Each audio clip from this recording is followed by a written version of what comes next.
Good morning, students. This is Harcharan Singh, PGT English from Cambridge International School, Dasua.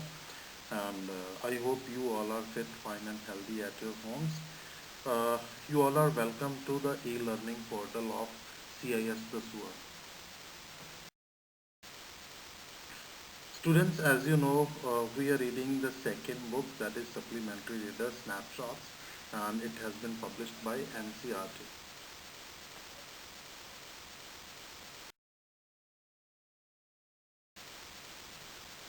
Students, yesterday you read Mother's Day. That is a one-act play written by J.B. Presley that is about the poor condition of a housewife, how husband and children give her orders, and how she obeys all their orders and fulfills all their desires. They work only for 8 hours a day, but the mother, she works 24 into 7. She does not get any wages, she does not get any appreciation, and even the husband and children take her for granted. The play that you read, Mother's Day, written by J.B. Presley, that is the story of one housewife. The story is set in the suburban area of London, but it has a universal theme because the same thing happens everywhere in every society of every country of the world. The stories of Mrs. Pearson and the other characters are her husband, Mr. George Pearson, her daughter, Doris Pearson, son, Cyril Pearson, and their neighbor, Mrs. Fitzgerald. Mrs. Fitzgerald and Mrs. Pearson, they are the two characters that appear in the opening scene. They both have contrasting personalities. Mrs. Pearson, she is very soft spoken and very mild and very kind, and her voice is very low, very submissive. On the other hand, Mrs. Fitzgerald, she is very bold, very clever, very outspoken. Her voice is very sharp and very loud. She smokes and plays cards. That is the contrast in their personalities that you have to keep in mind while reading the play. Mrs. Fitzgerald, she wants to help Mrs. Pearson because she knows what her condition is. And Mrs. Fitzgerald assures her that she knows a magic that she had learned in the East when she was with her husband, who was a lieutenant there. And after convincing Mrs. Pearson, they change their personalities. And Mrs. Fitzgerald becomes like Mrs. Pearson, and Mrs. Pearson becomes like Mrs. Fitzgerald. Their looks are same, but their personalities have changed. Mrs. Fitzgerald is now very submissive and very soft and very shy lady. And Mrs. Fitzgerald, who becomes Mrs. Pearson now Mrs. Pearson, the actual housewife, she has become very bold, very outspoken, very clever, and very rude. And she treats her daughter, her son, and her husband very rudely. They all are fed up. They all are fed up and they request her to change herself. And Mrs. Pearson, she takes all the promises from them that how they will behave in future with her. In this way, Mrs. Pearson, actually Mrs. Fitzgerald, she teaches the family a lesson and tells them how to behave with a housewife or a mother or a wife. So this is a very beautiful, very humorous play written by J.B. Presley, in which the family ultimately, especially the husband and the children, they learn a lesson that they should respect their mother, they should respect his wife, and they should respect the work done by a housewife.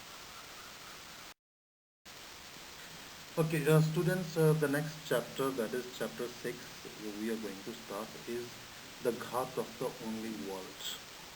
It's written by Amitav Ghosh. And as you know, Amitav Ghosh is a very great Indian English writer. And this chapter, written by Amitav Ghosh, is about one great Indian poet, that is Aga Shahid Ali.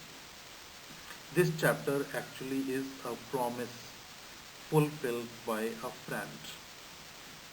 When one friend who is going to die and his death is very near and he knows uh, that he is going to die very soon, and he takes a promise from his friend that after his death he would write something about him. And this chapter that we are going to read is the promise fulfilled by the friend, that is Amitav Ghosh. The title of this chapter, The Ghat of the Only World, that is one line taken from Aga Shahid Ali's poetry, about whom Amitav Ghosh writes in this chapter. Ghat is a Hindi word that is that has been used in English. Later on, while reading the chapter, I will explain that to you. Okay, before we start this, I just want to give you introduction about the two great personalities.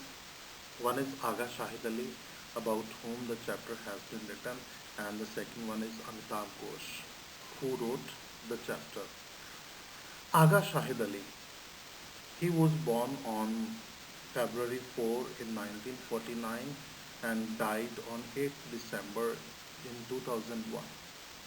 He was an Indian American Kashmiri poet. Let me explain that to you.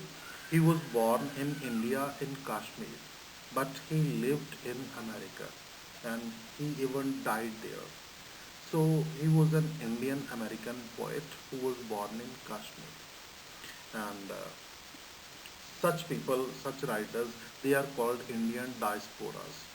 Indian diasporas means who are from India but they are non resident of India and they live in foreign countries. They are called diasporas. About the writer of this chapter, that is Amitav Ghosh. You must have heard the name because Amitav Ghosh is one of the best writers of English language in Indian origin. Amitav Ghosh was born on July 11 in 1956, and he is one of the best Indian English writers, and he won the 54th Gyanpith Award, that is one of the biggest literary award given to Indian writers. And as I already told you, Aga Shahid Ali and Amitav Ghosh, they were very good friends and they lived in the same city in America. And Aga Shahid Ali was badly sick. He had got brain tumor. And before his death, he took one promise from Amitav Ghosh that after his death, he would write something about him. And the chapter that we are going to read, that is the promise fulfilled by Amitav Ghosh. This is the chapter, The Ghat of the Only World, is all about Aga Shahid Ali, his personality, his poetry, and his way of life. In this chapter, Amitav Ghosh only discusses about Aga Shahid Ali. Okay, the chapter begins. The first paragraph of this chapter is uh, Amitav Ghosh tells that the first time when Aga Shahid Ali talked to him about his death, that was on 25th April in 2001. That was the first time when Aga Shahid Ali told him about his death. Actually, that was a routine conversation. He tells the conversation began routinely.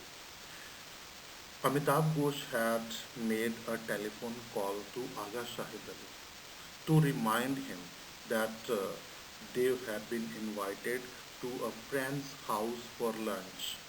And Amitav Ghosh, he was going to Aga Shahid Ali's apartment to pick him up. He had made a call to remind him, and he was going to pick him up. Now, here Aga Shahid Ali, he had been undergoing the cancer treatment for 14 months. Amitav Ghosh tells that he was already, I mean, in the disease and had been undergoing the treatment for 14 months, but he was still very active. He could move properly, he could talk properly, there was no problem. The only thing, there were exceptional and very occasional lapses of memory. Sometimes he used to forget things. Otherwise, there was nothing like that. And while talking on the telephone, Amitav Ghosh heard that Aga Shahid Ali was thumbing through his engagement book, and suddenly he said, "Oh dear, I cannot see a thing." There was a pause. He did not speak for some time. Then he said, I think the disease that I am in, that is cancer. He said, this is not sure that I am going to die. And Amitav Ghosh tells us that was the first time when he talked about death on 25th April 2001. The writer tells, Amitav Ghosh tells us that he said he and Aga Shahid Ali, they have been talking for many weeks. They have talked a lot, and but this was the first time Aga Shahid Ali was talking about his death. This was the first time he had started such conversation, and on this, Amitav Ghosh was confused. He did not understand what to say or what to tell him. And he said Aga Shahid Ali's voice that was totally different. That was totally different because of, you know, the matter or the content he was talking about. He said that was very light to the point of jocularity, just like somebody is telling a joke or somebody is talking so lightly. Amitav Ghosh wanted to tell something, and he said, he just wanted to make him comfortable or just to console him. He said, "No, Shahid, of course you will be fine." That's what we talk to a sick person, that everything will be fine, nothing would happen to you. On this, Aga Shahid Ali cut him. He interrupted him, and he said, he asked Amitav Ghosh when he dies, he would definitely write something about him. On this, Amitav Ghosh was shocked. I mean, this is the most difficult thing when somebody who is going to die and asks you to do something after his or her death. How can you make a promise that yes, I will do this after you die? That is totally, something, it does not sound good. And the only thing that he could tell, Shahid, you will be fine. You have to be strong. Because at that moment when Aga Shahid Ali told him to write something about him after his death, he said, you will be fine, nothing would happen to you. Amitav Ghosh tells us that Aga Shahid Ali lived only a few blocks away from his building. He said from his study room he could see one corner of the building in which Aga Shahid Ali lived. That was not far away. It could be seen from the study room of Amitav Ghosh. He said he had shifted there only few months back. Before that, he had been living far away in Manhattan. He was in Manhattan when he got his first blackout. That means his first when he went unconscious in February 2000. That was the first symptom of his disease. And after that, he had to undergo many tests and other things that told that he had got a very dangerous brain tumor. And after that, Aga Shahid Ali decided to come to Brooklyn because he wanted to live very close to his younger sister. Her name was Samitha, and she was teaching at the Pratt Institute that was only few blocks away from the street where Amitav Ghosh lived. Okay, students, what we read till now, I'm just going to repeat that. Listen to it very carefully. We are reading The Ghat of the Only World, written by Amitav Ghosh. This is about the famous Indian poet, not Indian, Indian American poet. Basically, he was from Kashmir, Aga Shahid Ali. And this chapter is about Aga Shahid Ali, his life, his personality, and his poetry, written by Amitav Ghosh. Because Amitav Ghosh was a very good friend of Aga Shahid Ali. The chapter begins when the author tells us about the first time when Aga Shahid Ali told him about his death. That was on 25th April 2001. It was the time when the author made him a call to remind him that they had to go to a friend's house for lunch, and Amitav Ghosh was going to pick him up from his house. Aga Shahid Ali was undergoing cancer treatment for the last 14 months, but he was still very active and all the time apart from occasional memory lapses. Sometimes he would lose his memory.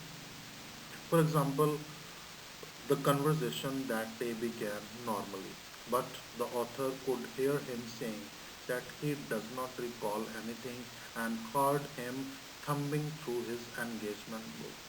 He continued and said that this might mean his death is not far-fetched.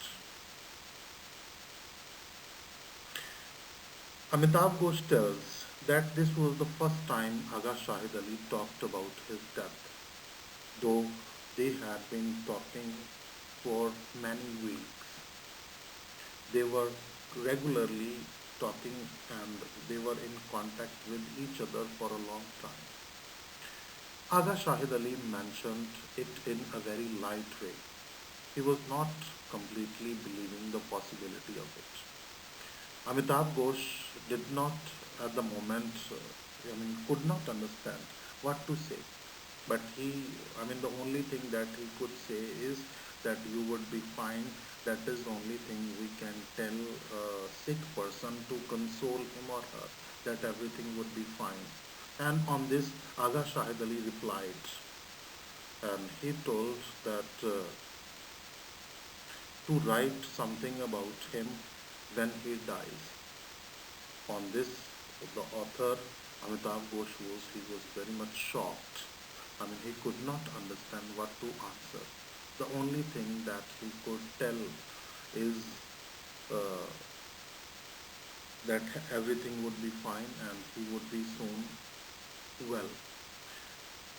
And after this, the author tells us about Aga Shahid Ali's movement from Manhattan to Brooklyn. He was in Manhattan and he had got first blackout in the month of February in 2000. And after that, he had to undergo many tests and the tests revealed that he had brain tumor. After that, he decided to move to Brooklyn because he wanted to live close to his younger sister Samita. And she at that time was teaching at the Pratt Institute. And that was only a few blocks away from the author's house. And the author tells that from his house From his study room, he could see the building in which Aga Shahid Ali lived.